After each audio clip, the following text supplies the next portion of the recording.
Let's continue our conversation about metacognition. Today, I want to take the conversation a little further. Affluent people are also not having access to the kind of education that their children need. Their money, which should be able to dictate what kind of services they receive, is not making any difference in the education field and system. For decades, we assumed that if you paid more, you would receive better and higher quality education. But the reality is that even some of the most prestigious schools, the highest tuition fees and the shiniest reputations, are failing to address the elephant in the room. The elephant in the room is neurodiversity. In the past 5 years, I witnessed the increase in the number of neurodivergent children in my classroom. ADHD, autism, dyslexia, sensory sensitivities, and other learning differences. And this isn't a trend, it's a reality. The increase was not only in my classroom, but in every single classroom with every single new generation. Numbers were increasing, and yet most schools are not prepared. Teachers are not trained, administrators are not equipped, the schools are not equipped. Sometimes, sadly, even the conversations are not even taking place. Instead, children are being mislabeled, misunderstood, misplaced, misinterpreted. Let's pause here for a moment. Let's talk about numbers. How much money are parents putting into the tuition fees a year?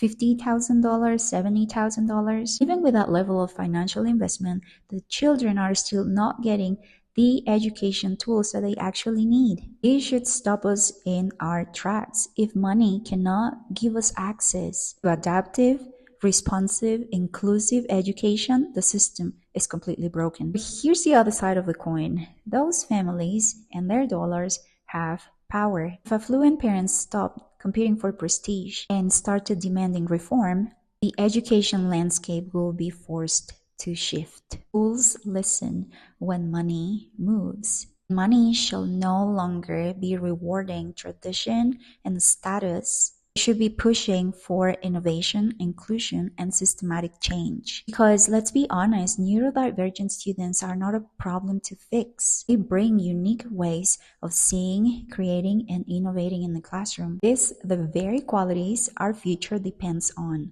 But when schools are failing to be equipped and trained to serve neurodivergent children, they're not only failing education, but they're failing society. Imagine a world where schools are actually investing in providing access to strategies, tools, and learning environments for neurodivergent children and non-neurodivergent children could actually thrive.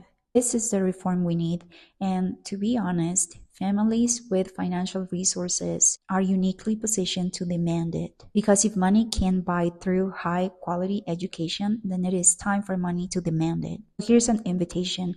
If you are an affluent parent, do not invest in prestige and tradition, but invest in reform. Push schools to train their teachers to equip their facilities to meet the needs of today's students.